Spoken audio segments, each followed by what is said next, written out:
Assalamualaikum warahmatullahi wabarakatuh. Selamat pagi anak-anak. Alhamdulillah hari ini kita dipertemukan lagi dalam mata pelajaran Bahasa Indonesia. Salam Bahasa Indonesia, Bahasa Indonesia pemersatu bangsa. Salam Bahasa Indonesia, kami bangga Bahasa Indonesia. Alhamdulillah ya, hari ini kita dipertemukan lagi dalam mata pelajaran Bahasa Indonesia. Setelah minggu lalu kita sudah belajar tentang teks deskripsi bersama dengan Ibu Nuryasi. Hari ini kalian bertemu dengan Ibu Tiwi. Sebelumnya mungkin kalian bertanya-tanya siapa sih? Karena saya baru menjadi guru baru di SMP Negeri 29 Gresik. Perkenalkan, nama saya Ibu Nivia Pratiwi, mengajar mata pelajaran Bahasa Indonesia mulai saat ini. Nah, hari ini kita akan belajar tentang teks cerita fantasi atau teks narasi, yaitu bab 2, memahami dan mencipta teks narasi cerita fantasi. Nah, silakan dipersiapkan dulu buku catatannya, kemudian buku paketnya agar belajar hari ini supaya lebih nyaman dan tenang. Nah, sebelum kita mengetahui tentang apa yang harus kita pelajari hari ini, kita harus mengetahui dulu tentang kompetensi dasar yang harus kita pelajari. Yang pertama, KD 3.3, yaitu mengidentifikasi unsur-unsur cerita fantasi yang dibaca dan didengar. Yang kedua adalah 4.3, menceritakan kembali isi cerita fantasi yang dibaca dan didengar. Nah, tujuan pembelajaran pada pagi hari ini, setelah mengikuti proses pembelajaran, siswa dapat menjelaskan ciri tokoh, latar, alur, dan tema pada cerita imajinasi yang menunjukkan buktinya pada teks yang dibaca dan didengar. Kemudian yang kedua, ada menyimpulkan tokoh dan latar cerita imajinasi, menyimpulkan urutan cerita imajinasi atau cerita fantasi. Kemudian yang ketiga ada menentukan jenis cerita, teks narasi, dan menunjukkan bukti pada teks yang dibaca dan didengar. Nah, sebelumnya mungkin kalian bertanya-tanya, apa itu ya teks cerita fantasi? Nah, mungkin kalian sudah pernah melihat film yang pertama ada Nataga, The Little Dragon, kemudian ada Frozen yang sangat hits sekali, kemudian ada Harry Potter, kemudian ada Into the Woods. Nah, itu merupakan sebuah karya dari cerita fantasi yang selain diterbitkan pada buku dan juga difilmkan oleh beberapa film di Indonesia dan di luar negeri. Kemudian, nah, kita harus memahami dulu tentang bab 2, memahami dan mencipta cerita fantasi. Yang pertama kita akan belajar tentang pengertian cerita fantasi. Apa sih itu cerita fantasi? Kemudian yang kedua ada ciri cerita fantasi. Yang ketiga ada jenis cerita fantasi. Yang keempat ada unsur-unsur intrinsik cerita fantasi. Dan yang kelima nanti kita akan bahas pada pertemuan berikutnya yaitu struktur cerita fantasi. Nah, apa ya itu cerita fantasi? Cerita fantasi adalah ciri fiksi yang bergenre fantasi atau dunia imajinatif. Cerita fantasi berisi hal yang tidak mungkin terjadi dalam kehidupan kenyataan. Maka dari itu, tokoh dalam latar yang diciptakan penulis tidak ada di dunia nyata. Tema fantasi ialah magic, supernatural, atau futuristik. Yang kita ketahui sebelumnya bahwa ketika melihat film Frozen, kemudian Harry Potter, maka itu hanya kiasan atau imajinasi yang siswa itu hanya menerka-nerka bahwa ini tuh bener apa enggak ya gitu. Maka kalian tidak usah bingung bahwa kebanyakan cerita fantasi itu lahir dari pemikiran penulis yang tidak ada di dunia nyata, seperti itu. Kemudian kita belajar lagi tentang pengertian teks narasi atau cerita fantasi. Cerita fantasi merupakan salah satu jenis narasi di mana pengarang dapat mengembangkan kreativitas yang dimiliki. Cerita fantasi bersifat imajinatif, yakni peristiwa yang terjadi di dalamnya tidak pernah benar-benar terjadi. Kemudian kita berlanjut ke ciri-ciri cerita fantasi. Yang pertama, ada keajaiban, keanehan, dan kemisteriusan. Kemudian yang kedua ada ide cerita. Tiga, menggunakan berbagai latar lintas ruang dan waktu. Misal,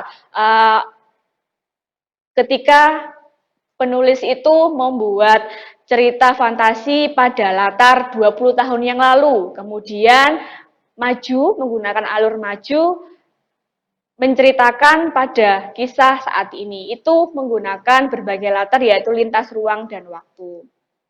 Kemudian, ciri-ciri cerita fantasi selanjutnya adalah tokoh unik memiliki kesaktian, kemudian bersifat fiksi. Apa itu fiksi? Fiksi adalah sebuah cerita atau sebuah genre karya sastra yang hanya imajinatif, kiasan yang hanya dibuat oleh penulis sebagai kiasan dan tidak ada dalam kehidupan kenyataan, menggunakan ciri kebahasaan yang baik. Nah, ini akan Bu Tiwi tunjukkan tentang salah satu ciri cerita fantasi, yaitu berjudul Kardus Pendamai Hati. Nanti bisa kalian baca sendiri di video yang akan Ibu bagikan setelah ini.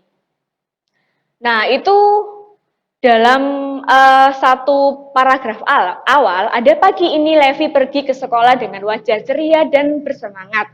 Di depan gerbang sekolah, air mukanya tiba-tiba berubah menjadi sendu. Nah, itu kan salah satu cerita fantasi, yaitu menggunakan bahasa yang kias, misalnya tiba-tiba menjadi sendu. Sendu itu artinya apa? Berarti artinya sedih, tidak sedang berbahagia, seperti itu. Kemudian kita berlanjut ke contoh cerita fantasi yang berjudul Kardus Pendamai Hati. Ini ada tiga slide contoh cerita fantasi. Silakan anak-anak untuk dipahami sendiri, dibaca dengan baik-baik. Kemudian ciri teks narasi atau cerita fantasi yang selanjutnya ada keajaiban, keanehan, dan kemisteriusan. Apa sih itu kemisteriusan? Yaitu sebuah teks yang mengungkapkan hal-hal supranatural berisi dunia imajinatif yang diciptakan oleh penulis, misalnya Harry Potter. Nah, itu kan sebuah karya yang sebenarnya itu tidak ada dalam dunia nyata, tapi itu hanyalah kreativitas penulis untuk mengungkapkan perasaan dan idenya, seperti itu. Nah, tokoh dan latar dalam cerita fantasi juga tidak ada dalam dunia nyata, seperti itu. Kemudian yang kedua ada ide cerita, ide berupa irisan dunia nyata dan khayal yang diciptakan pengarang. Jadi tidak seutuhnya bahwa fantasi itu hanya berisi kiasan, tapi juga ada makna-makna, kemudian nilai moral yang dapat siswa ambil dalam cerita itu. Tema ceritanya biasanya adalah magic, supernatural atau futuristik. Kemudian ciri-ciri selanjutnya adalah tokoh menggunakan berbagai latar lintas ruang dan waktu, memiliki dua latar, kehidupan nyata dan kehidupan tidak nyata. Alur cerita fantasi memiliki latar yang menerobos ruang dan waktu. Misalnya, tokoh Nano bisa mengalami keajaiban dengan banyak latar seperti di Belanda, di Indonesia, dan lain-lain. Seperti itu. Kemudian yang keempat ada tokoh unik memiliki kesaktian, tokoh misterius, tokoh mengalami kejadian yang tidak ada dalam kehidupan sehari-hari. Kemudian yang selanjutnya ada bersifat fiksi, cerita fantasi bersifat fiktif atau tidak nyata.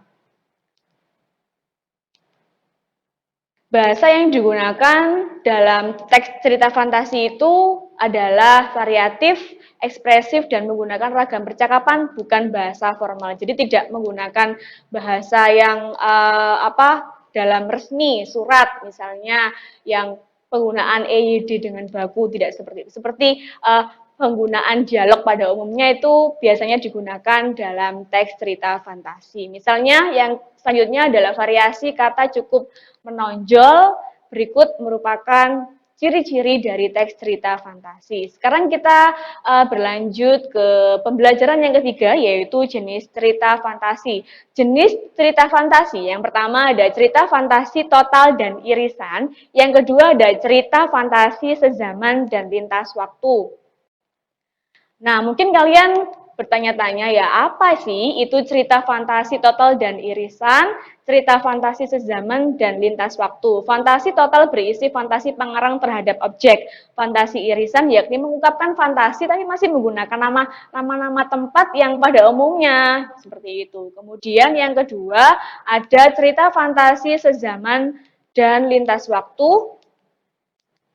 Kok gak kena?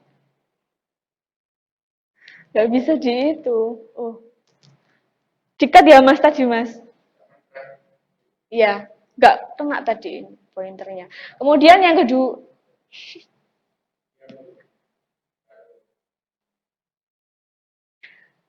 yang kedua, ada cerita fantasi sezaman atau lintas waktu. Yang pertama ada cerita fantasi sezaman atau lintas waktu, yaitu cerita sezaman mengungkapkan latar satu masa, fantasi masa kini, fantasi masa lampau, atau fantasi masa yang akan datang atau futuristik. Nah, cerita fantasi lintas waktu yang berbeda, misalnya masa kini dengan masa prasejarah, kemudian masa kini dengan 40 tahun mendatang. Nah, itu merupakan salah satu cerita fantasi sezaman dan lintas waktu yang harus kalian ketahui. Yang keempat adalah memiliki tokoh unik yang memiliki kesaktian seperti tokoh misterius, tokoh yang mengalami kejadian yang tidak ada dalam kehidupan sehari-hari. Kemudian yang ketiga adalah bersifat fiksi yang sudah kita pelajari sebelumnya. Nah, sekarang kita berada pada KD yang sangat penting untuk kalian pelajari. Yang pertama ada unsur cerita fantasi, yaitu menentukan tokoh, latar, dan urutan peristiwa. Yang pertama ada tema, ada alur, ada tokoh, ada latar, sudut pandang, dan yang keenam ada amanat. Nah, ini unsur ini mungkin sudah kalian pelajari di ketika kalian mempelajari pada pelajaran bahasa Indonesia waktu sekolah dasar ataupun teks-teks sebelumnya yang sudah kalian pelajari. Nah, tema yaitu ide yang paling mendasar yang menjadi acuan untuk mengembangkan suatu cerita. Misalnya, contohnya tokoh tema pendidikan, tema kesehatan. Kemudian yang kedua ada tokoh dan penokohan. Kalau tokoh itu adalah orang yang memerankan, tapi kalau penokohan itu adalah sifat dan karakter yang dimiliki tokoh tersebut. Maka dari itu, karakter dari pemeran atau pelaku di dalam suatu cerita ada dua, yaitu protagonis sifat yang baik atau sifat yang mulia yang mungkin kalian sudah pahami sebelumnya, dan yang kedua adalah antagonis, yaitu sifat pada tokoh yang menentang. Nah, yang ketiga ada alur atau jalan cerita yang berupa peristiwa-peristiwa awal mulai kejadian sampai berakhirnya suatu cerita. Yang keempat ada latar, yaitu latar tempat, waktu, dan suasana yang menjadi latar belakang suatu cerita. Nah, setelah ini kita akan bahas tentang alur, yang mungkin ada 3 alur. Untuk pada pembelajaran teks cerita narasi, kita hanya belajar tentang satu alur saja, yaitu pola bagian alur cerita. Yang pertama ada pengenalan. Nah, itu merupakan terjadinya suatu peristiwa yang pertama kali kalian baca. Kemudian kita naik lagi, itu masuk ke rangkaian kejadian. Di situ penulis menceritakan tentang kejadian-kejadian apa saja sih yang bisa menimbulkan suatu masalah atau klimaks. Kemudian naik lagi, itu disebut dengan klimaks atau yang biasanya kalian sebut adalah puncak masalah. Kemudian resolusi itu adalah solusi dari permasalahan-permasalahan apa yang ada pada cerita tersebut, seperti itu. Kemudian alur kedua ada mulai terjadinya masalah, ada klimaks, resolusi, dan yang ketiga ada alur 3 pengenalan, rangkaian kejadian, klimaks. Nah, di antara ketiga alur ini tidak ada perbedaan yang signifikan untuk kalian pahami. Mungkin hanya berbagai cerita ABCDE yang mungkin berbeda ketika kita menggunakan alur 1, alur 2, alur 3, tapi inti dan pola bagian alur ceritanya ya tetap sama. Kemudian yang ketiga ada latar-latar, yaitu tempat, waktu, serta suasana yang menjadi latar belakang suatu cerita yang kita pelajari tadi, misalnya di sekolah, kemudian di rumah, kemudian di goa. Biasanya kan kalau cerita fantasi itu kan terjadi di tempat-tempat yang aneh dan yang tidak umum terjadinya, seperti di goa, di awan, di langit, kemudian di surga neraka yang itu penulis itu membayangkan bahwa suatu kejadian di tempat itu. Kemudian ada sudut pandang. Sudut pandang merupakan posisi pengarang dalam membawakan suatu cerita. Dan yang terakhir ada amanat. Amanat ini merupakan bagian yang terpenting dalam cerita fantasi karena amanat merupakan suatu tujuan penulis untuk menyampaikan nilai-nilai moral apa saja yang ketika pembaca itu membaca ceritanya itu. Amanat biasanya berisi pesan yang ingin disampaikan oleh pengarang sebuah cerita di dalam cerita dan penokohan. Nah, alhamdulillah ya anak-anak, hari ini kita sudah belajar banyak tentang teks cerita, fantasi atau teks narasi.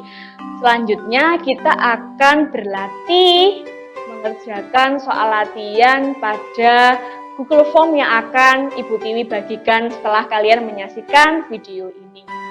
Jangan lupa dicatat dan pahami seluruh materi yang telah Ibu sampaikan pada pagi hari ini. Kemudian selesaikanlah tugas yang dikirimkan melalui Google Form pada via WhatsApp, kerjakan dengan sebaik-baiknya.